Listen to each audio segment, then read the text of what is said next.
Hi everybody, my talk will be about speaker identification, and in particular I will talk about probabilistic linear discriminant analysis applied to I-vector posterior distributions.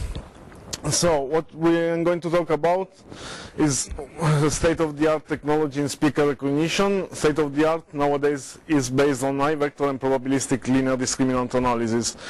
Most of you probably don't know maybe what this is about, so I will first give a short introduction about what I-vectors and PLDA are, and then I will show some more advanced techniques to avoid some of the approximation that are needed nowadays by these two models.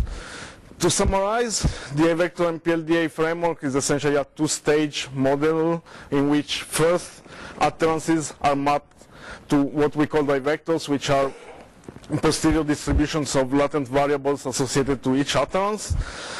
Then from these posterior distributions we extract what we call I-vector point estimates, which are point estimates computed from these posterior distributions, which are then modeled by probabilistic linear discriminant analysis, which is a generative model which tries to describe the underlying distributions which generated these I-vectors that we treat as observed features associated to the utterances.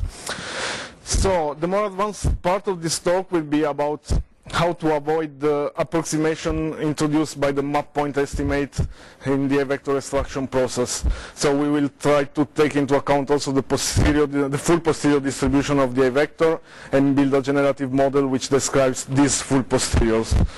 However, I will first start with a short introduction on what I-vectors are and what PLDA is. Then I will show you how we can introduce the full I-vector posteriors into the more general PLDA model, and how we can formalize it in the particular instance of PLDA which we call Gaussian PLDA. Then I will briefly present some I-vector preprocessing steps which are required to obtain state-of-the-art results, and I will show some results on standard NIST evaluation data. So to start with I-vectors, a short compact definition of I-vectors can be stated as I-vectors are low-dimensional informative rich utterance representations which come from a factor analysis model in the GMN supervector space. So to understand what this means, we first have to state that we start by representing utterances by means of streams of acoustic features such as MFCCs or PLPs or whatever kind of features similar to this.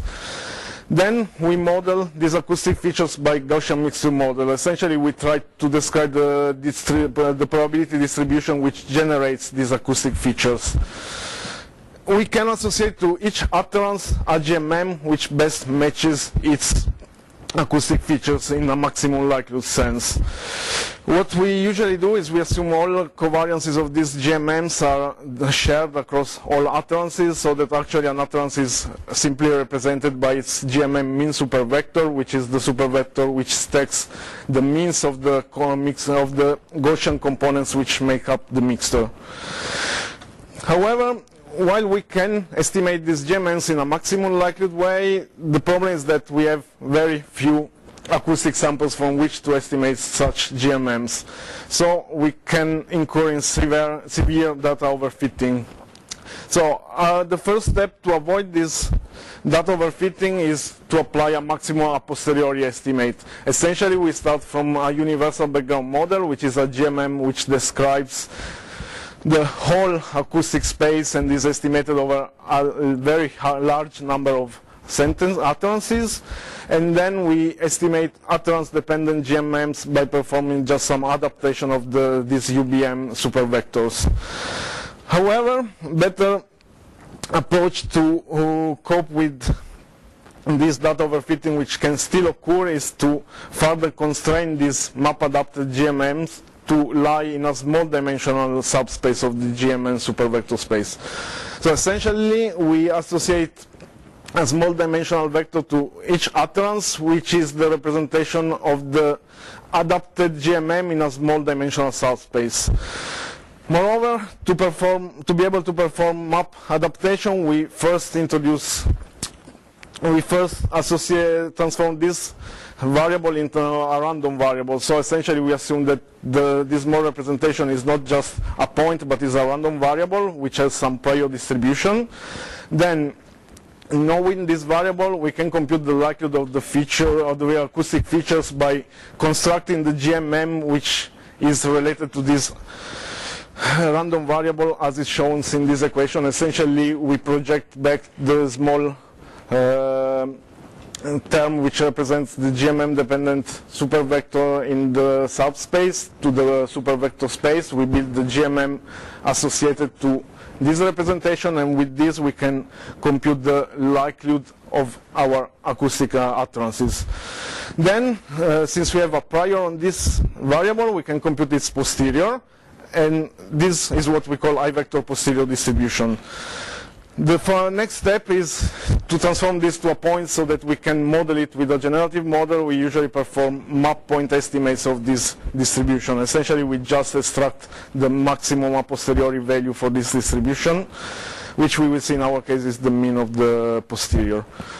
So the classical I-vector approach assumes Gaussian priors for the I-vector random variable, W. Then some more approximation. Since we have a GMM, actually, if we treat the GMM as really a sum of Gaussian components, we get some trouble when we try to derive the posterior distribution for the random variables. So we introduce some approximation that I will not explain, which allows us to express everything as a big Gaussian distribution which is computed in an approximated way. However, doing this approximation, we can derive a closed form solution for the posterior distribution of the random variable, which is again Gaussian, and it is characterized by some mean value and some covariance. Here, what I would like to point out is that the covariance matrix of this distribution actually depends on what we call zero-order statistic of the utterances, which is sufficient statistics collect from the UBM, and essentially what's important in this context is that they directly depend on the length of the utterance. So the posterior distribution, the covariance of our posterior distribution for the I-vector is dependent on the length of the utterance, essentially. So that for shorter utterances, the map point estimate is a rough approximation. So the classical I-vector structure performs map point estimates, as I said, which is equivalent to substituting the posterior distribution for the random variable with a delta distribution. However, for short utterance, we will see that this approximation is quite rough, so that if we take into account the full posterior distribution, actually we can improve the system performance. This one? I just want to look at this for a second. Yeah. So the n sub x is the number of samples? It's zero-order sufficient statistics, which is related to occupation count probabilities of the different components. So the sum of these along the different components is actually the number of frames. So they are spread differently across different Gaussians, but what we get is that as the utterance grows, these things grow, so that the covariance matrix reduces. I see. So basically in your W, the covariance of W is basically a sum of terms of the kind Yes. T sigma inverse, Yes. sigma inverse T. Yes. Each of your GMM components. Yes, exactly. The weight of each component is based on the posterior count of. Yes. Is this new or is this standard? Hmm? Is this something new? No, this is something standard, which is, well, standard like 2008. So, now to go back to PLDA, the I-vector structure, we saw that the classical I-vector structures allows to essentially associate a small dimensional vector to each utterance, which is the map point estimate of the I-vector distribution. So the PLDA framework is a successful framework to describe these I-vectors in terms of probability distributions, and is a successful model which allows us to perform inference about speaker identity. Essentially, this is PLDA is just factor analysis model used to describe the I-vector generation process. What we do is, here we consider the I-vectors as random variable whose observed features are the map point estimate computed by the I-vector extractor. However, now we completely ignore how these map point estimates were computed, and we just say I-vectors are features associated to the utterances. So each utterance is associated one I-vector. And then we build a factor analysis model to describe how these I vectors were generated. The most common PLDA model essentially describes a vector as a sum of 3 terms. The one term which is always present in all PLDA model is the speaker identity. So we have a speaker identity hidden variable which represents the speaker, and then we can have one or more components which describe noise. In this case, you've seen on the slide, we have a channel factor which we called X and a residual noise E. Often subspaces are again used to constrain the dimensionality of these latent variables. The assumptions behind the PLDA model is that I vectors are IID given some values for the random variables. Then channel and noise factors are IID with respect to utterances, so each utterance has its own channel and noise factors, while speaker factors are IID with respect to speakers. So each speaker has its own identity, but this value for the speaker variable is shared across all utterances which belong to the same speaker.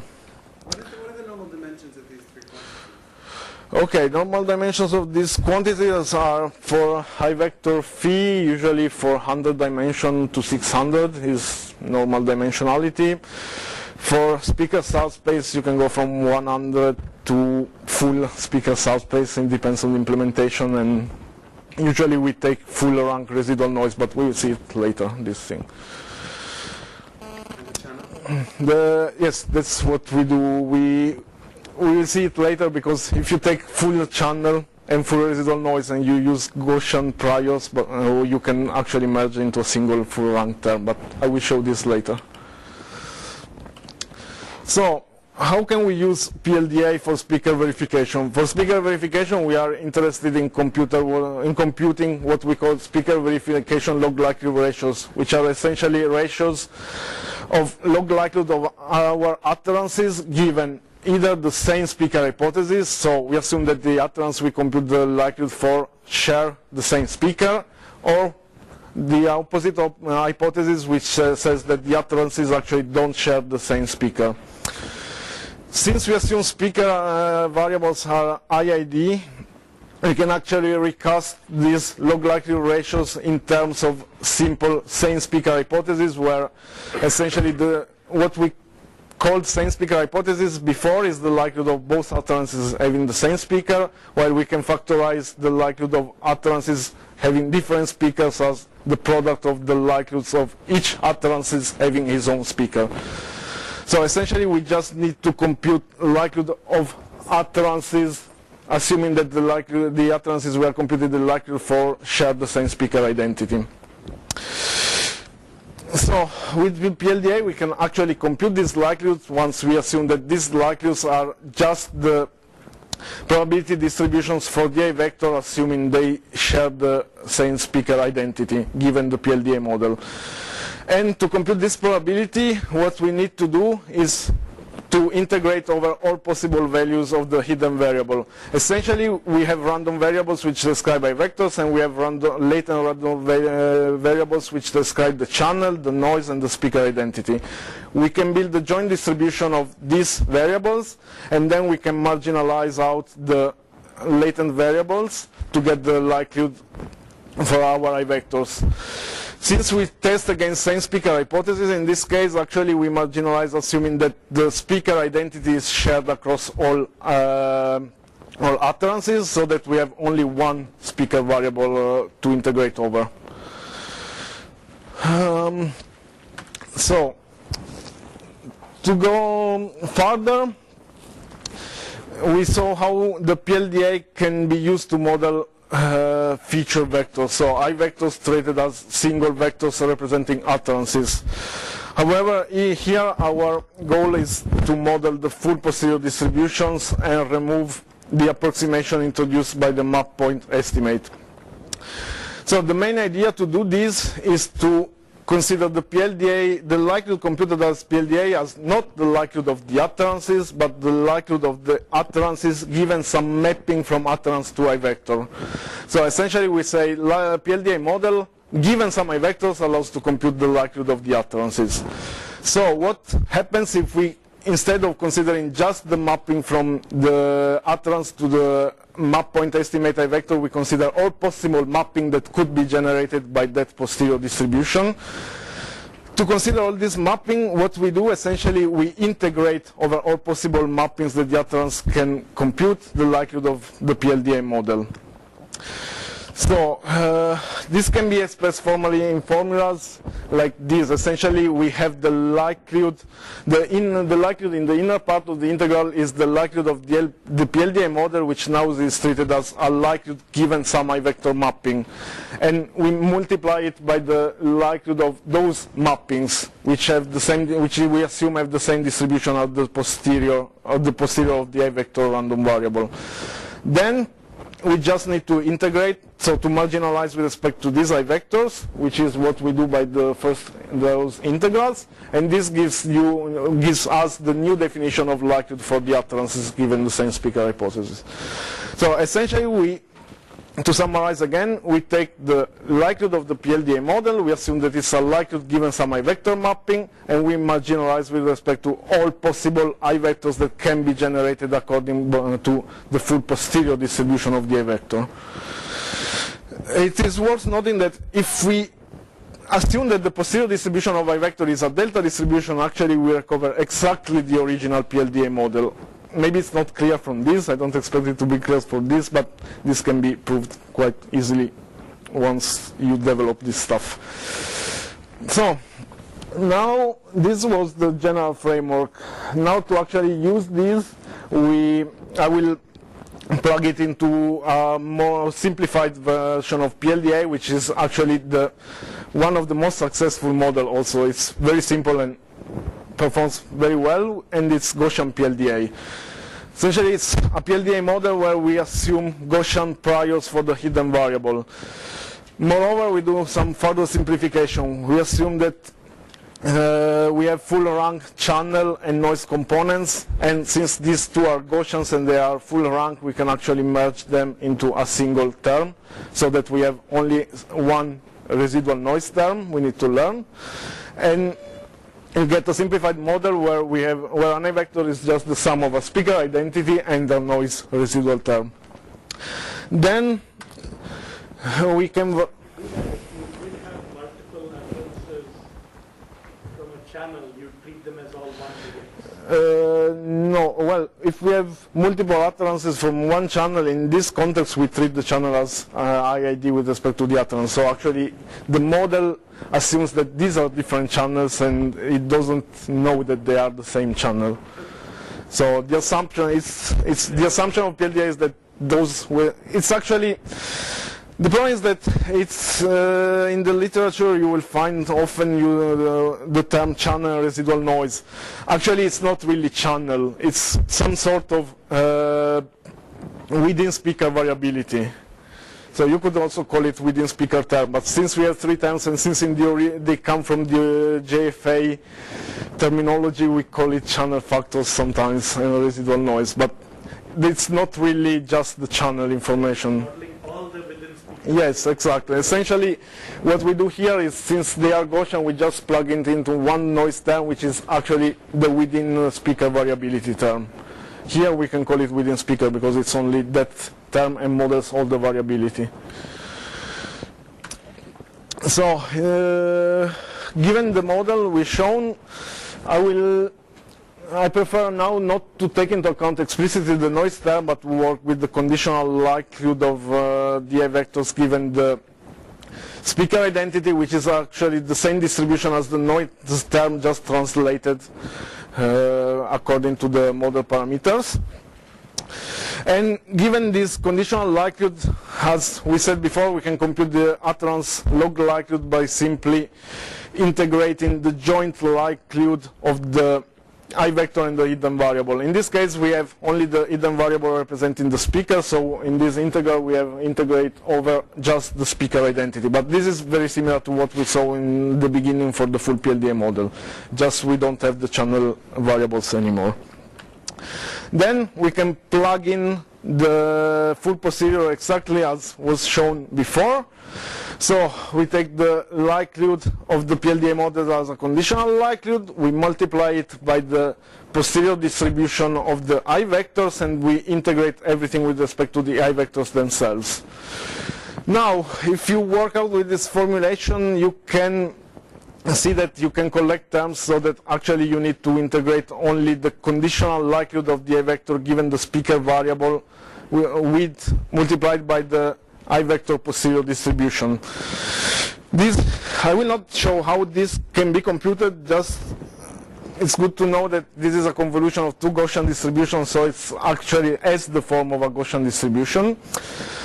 Notice that this, at first sight, it's improper to call this a likelihood, because this is just the result of that integration, which is a function which allows us to compute the likelihood, and is a function which is characterized by the I vector posterior parameter. So you can see the I vector mean mu and the I vector covariance matrix gamma.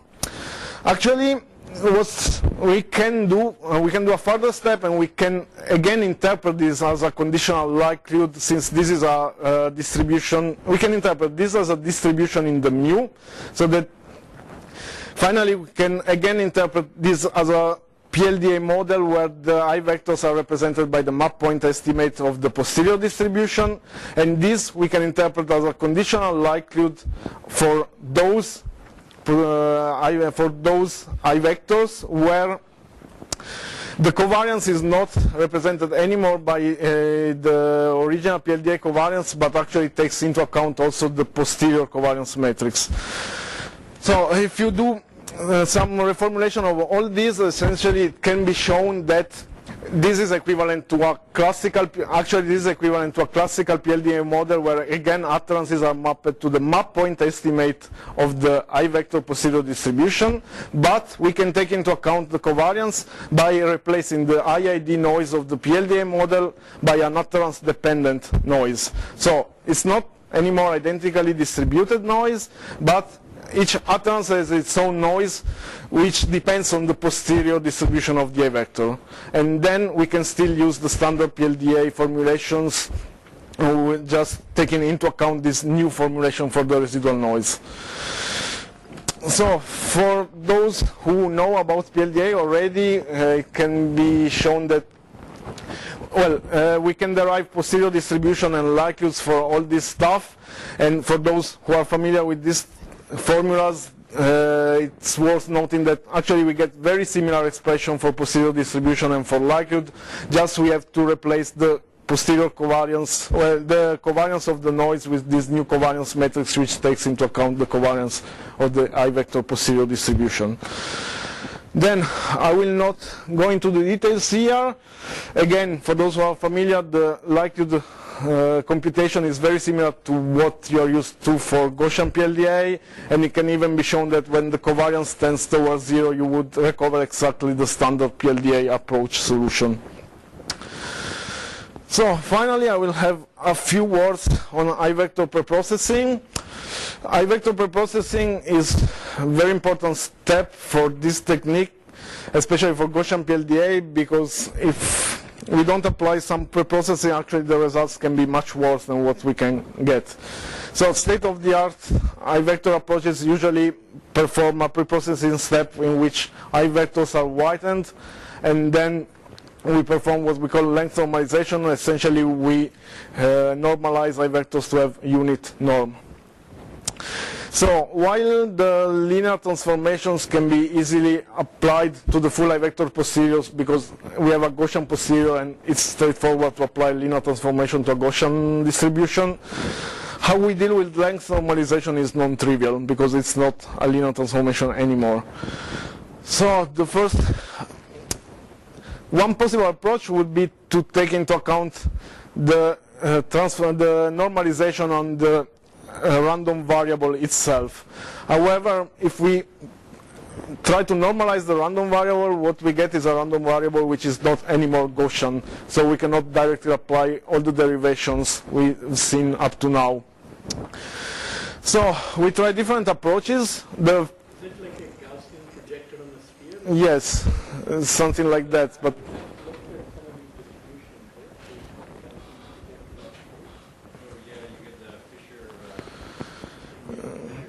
Yeah. It's not really that. It's actually more No, yes. Fisher distribution.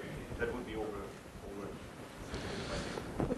Yeah, and so we would lose all the good things coming from this model, essentially. So the simplest approach we tried is to just say, okay, yeah. Yes. Why do you want things on the sphere? Okay, that's a nice question. Why we want things on a sphere? I don't even believe we want things on a sphere. Actually, length normalization is we still are debating about why we want to do length normalization. My interpretation is that length normalization is doing some sort of normalization across data sets. And there are different explanations. So if you want, we can talk about that later. It's probably more useful because it's quite a long discussion about length normalization. The main one is it gets better performance.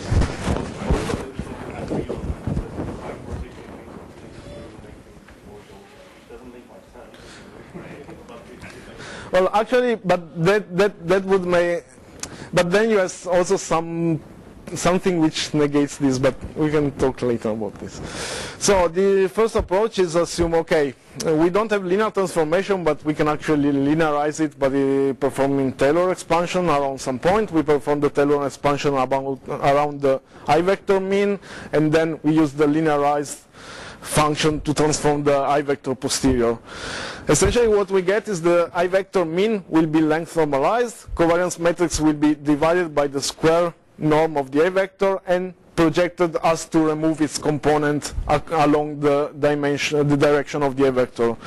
And actually we can further simplify this by saying, okay, this projection matrix actually is not doing much because it's just removing one direction out of 400, so we just ignore the projection altogether and we just divide the covariance matrix by the squared norm of the I vector, of the mean of the distribution.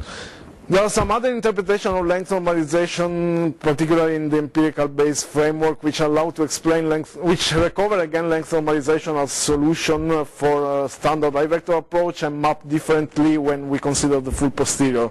However, up to now we had more or less similar results with all these techniques, so I'm not going into the details of these things. So, and now we get to some results. The first results I'm showing are on NIST data, for those who are familiar with NIST data. It's SRE 2010 condition 5 female telephone.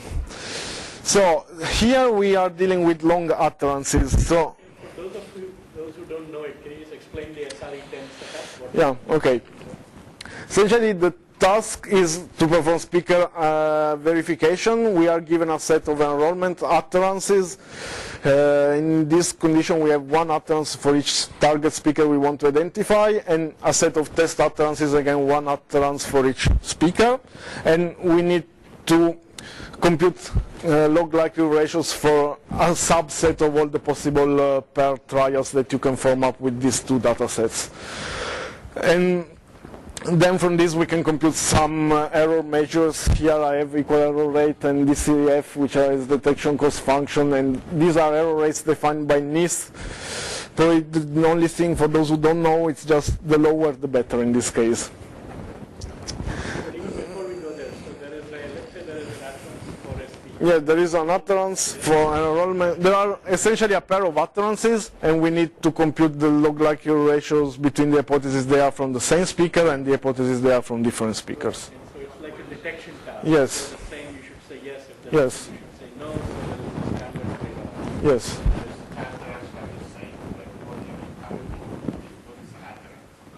An utterance is what NIST gives us as a segment, an audio segment. Is it typically 30 seconds? Here it's quite long, it's more than 30 seconds, it's about 2-3 minutes. So the enrollment is 2 or 3 minutes? Yes, also the test utterances are long here. In fact, that's exactly what I wanted to say here. Here we have long utterances, so the posterior approximation by the map point estimate is a quite good approximation. In fact, we don't gain anything by including the full posterior distribution because the approximation was already quite good. And we can see that about length normalization, actually length normalization gives us a very high improvement with respect to not using length normalization. However, different things happen when we shorten the utterances. Here we took the same utterances and just cut them by ourselves to have them in the range between 10 seconds to 30 seconds, and the cut were taken randomly. So in this case, we can see that the approximation by a point estimate approximation actually was losing us some information. In fact, including the full posterior in the PLDA model actually allows us to improve the system performance with respect to the one which uses just the map point estimate assumption. And again, length normalization is useful in both cases, and however it looks like it's slightly more useful for the standard model, but we still need to investigate this thing. Then I had here another slide for 2012 for those who are interested. This is a different task, so I will not go into the details of this task. Here I'm just plotting some death curve which shows trade-offs of error rates between miss and false alarm error rates, and essentially the more near the origin is the curve, the better is the system. I will also skip the notes on SRE for now. If somebody is interested, we can discuss about them later. And I will get to the conclusion step. So I presented a PLDA model which incorporates the uncertainty in the vector estimation process. I've shown that for Gaussian PLDA this can be interpreted as a simple modification of the standard PLDA conditional low likelihood, so that we can use the standard tools we developed for classical PLDA. We just have to take into account a modified version of the residual noise term. This model gives similar performance for long utterances, however allows to increase the performance on short and mismatching duration, for short and other mismatching durations utterances. The main drawback of this technique is the computational cost increase, because for Gaussian PLDA we can apply some optimization techniques which are not valid anymore for this technique. So this concludes my talk. If you have questions. Yes, thank you. Yes. How would you justify the assumption that the total factors are independent from cuts that were generated by the same speaker? Because that's the assumption we already do in standard PLDA. I mean, if the total factors is the speaker in the channel, and each of those cuts are actually the same speaker, although different channels. wait, the total factor, you mean the vector? Yes. But okay, that's a problem which is already in the standard PLDA. The standard PLDA assumes that the first step is just an independent generator of representation of utterances. So here I keep that assumption. I just deal with the approximation done in the further step by the map point estimate. Actually, if you want to take into account that, you would have to go back to joint factor analysis, but we know that joint factor analysis works probably because we cannot apply some more normalization like length normalization, or we have much higher subspaces there. So with iVector we work always with low dimensional subspaces. Might be interesting to try to go back and include some of that information again when we start vectors, but there's some more work to do. It's not something we might be interested in doing that, but it was not the main focus of this thing. This was more about removing that approximation while keeping all the other assumptions as they are. We've been looking at that, so I'd like to talk about it. Yeah, okay.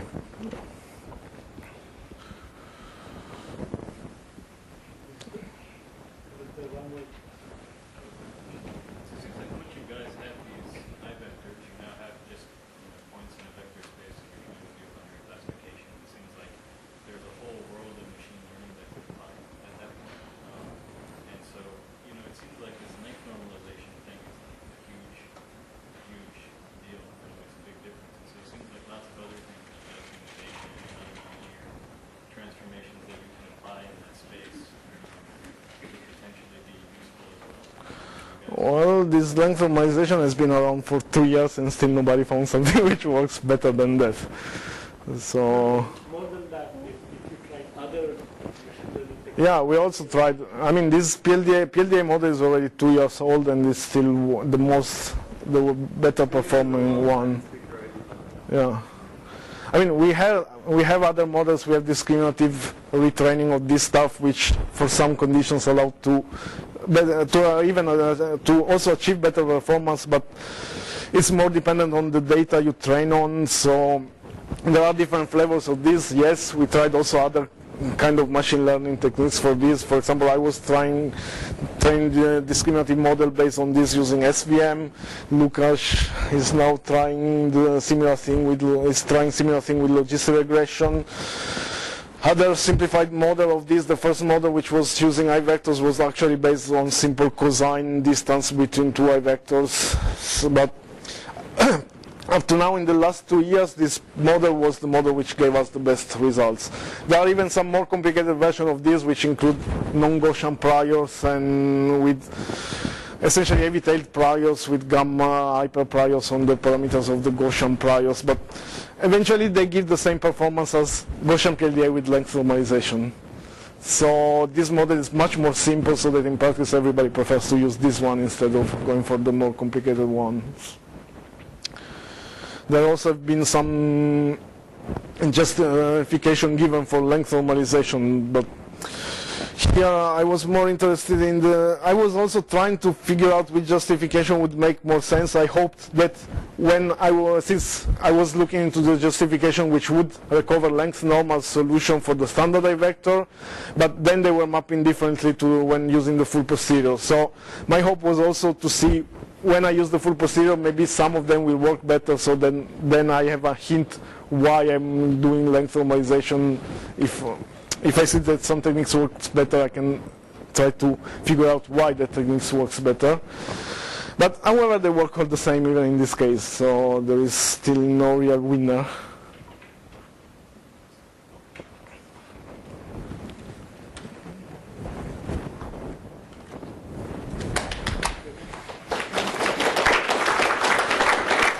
Doesn't want to close?